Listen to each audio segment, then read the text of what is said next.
in the early 1600s, in the heart of the Kingdom of Hungary. The name Elizabeth Báthory was spoken with reverence, fear, and envy. Born into immense wealth and the most powerful aristocratic family in the region, she was destined for privilege. Her bloodline was tied to kings, and her family's estates stretched as far as the eye could see. But from the very beginning, Elizabeth was no ordinary child. Even as a young girl, whispers followed her strange fits of rage, cruelty toward animals, and an unnerving fascination with death. When other girls played with dolls, Elizabeth preferred to dissect insects or command servants. With the coldness of a monarch twice her age, she grew into a striking woman. Tall, pale, with raven black hair and eyes as sharp as daggers. Her beauty was undeniable, but so was her temper. At 15, she married Count Ferenc Nadasdy, a soldier celebrated for his brutality in battle. Together, they were feared across Hungary. Ferenc was called the Black Knight of Hungary for his merciless campaigns against the Turks.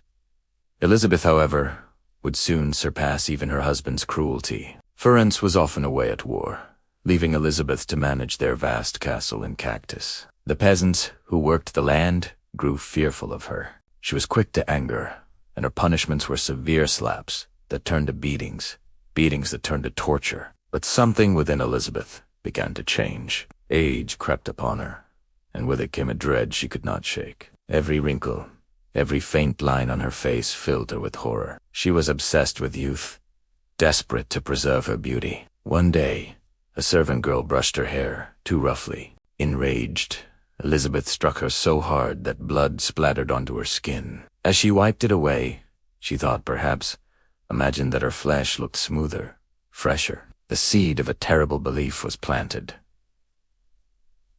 Blood was the key to eternal youth. At first, Elizabeth confined her experiments to her maids. She would cut them, bleed them, and smear their blood upon her face, convinced it restored her beauty. But soon, this was not enough. She and her trusted servants Alona J., Dorothea Shantes, and others began luring peasant girls into the castle. They promised them work, food, safety. Once inside, the doors would close, and the nightmare would begin. The screams echoed through the stone halls of Cactus Castle. Girls were starved, frozen, burned with irons, or locked in dungeons where no light entered. Their blood was drained, collected in basins. Elizabeth would bathe in it, smear it across her skin, sometimes even drink it. To the peasants, the castle became a place of dread. Mothers warned their daughters never to accept invitations, for those who entered rarely returned. Years passed, and Elizabeth's cruelty escalated. Her husband Ferenc died in 1604, leaving her unchecked. She grew bolder, more reckless. Travelers began to disappear. Not just peasants. Nobles whispered of missing daughters from wealthy families. The rumors thickened like storm clouds. Some said she kept a book of death, recording the names of every girl she killed over 600. Her servants became willing accomplices, bound by loyalty, fear, or the dark pleasures of cruelty. Together, they devised new methods of torture. Needles under fingernails, iron cages, starvation in the dead of winter. And yet, Elizabeth showed no remorse. Instead, she grew more convinced of her belief. Blood preserved her youth, but whispers travel fast, even into the halls of kings. By 1610, the stories could no longer be ignored. The local bishop petitioned King Matthias II of Hungary to investigate. At first, the king was reluctant. Elizabeth was powerful, noble, untouchable. But when daughters of minor nobility began to vanish, pressure mounted. Something had to be done. The king sent György Thurzó, the Palatine of Hungary, to look into the matter. Thurzó was no fool. He knew to proceed with caution. Elizabeth's family was too influential to accuse lightly.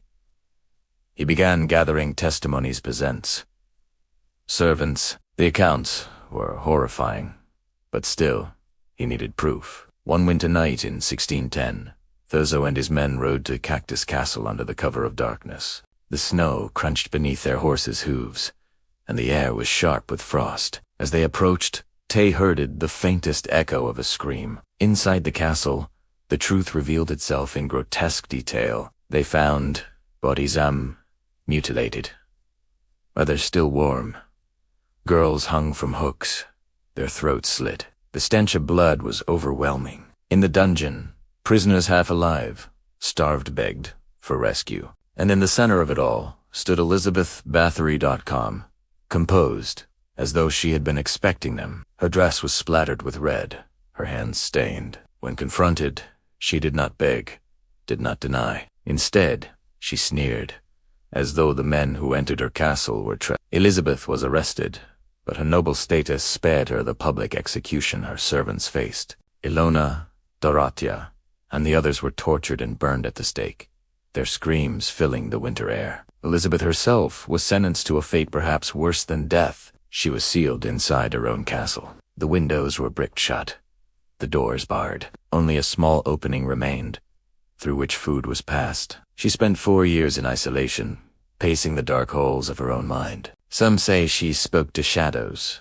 others that she still performed rituals with drops of her own blood. On August 21st, 1614, she was found dead torso, the records claim. Her body lay cold, her once feared face finally at peace. She was buried in the Báthory family crypt, though villagers soon demanded her remains be removed, fearing her evil might linger. But here the story takes a darker turn. Whispers persisted long after her death. Some claimed her death was faked, that her powerful family staged it to protect her name. Travelers reported sightings of a pale woman wandering the forests at night, her skin unaged, her eyes burning with hunger. Others said that when her sealed chamber was reopened years later, the walls were covered in writing scratches of fingernails, drawings of strange symbols smeared in blood, and in a hidden drawer within the castle, investigators found a book, its pages brittle with time. It contained over 650 names, each carefully written in Elizabeth's hand. But the final page was blank, save for one chilling line. The count continues. To this day, Elizabeth Báthory is remembered as the Blood Countess. Historians argue over the truth. Was she truly guilty of all the crimes? Or was she a victim of a political conspiracy to seize her wealth? But the villagers around Cactus tell a different story. They say that on stormy nights, when the wind howls through the ruins of her castle, you can hear the faint cries of her victims. Some claim to see her pale figure standing at a window, staring out, waiting for her next victim. Her thirst, they whisper, was never quenched.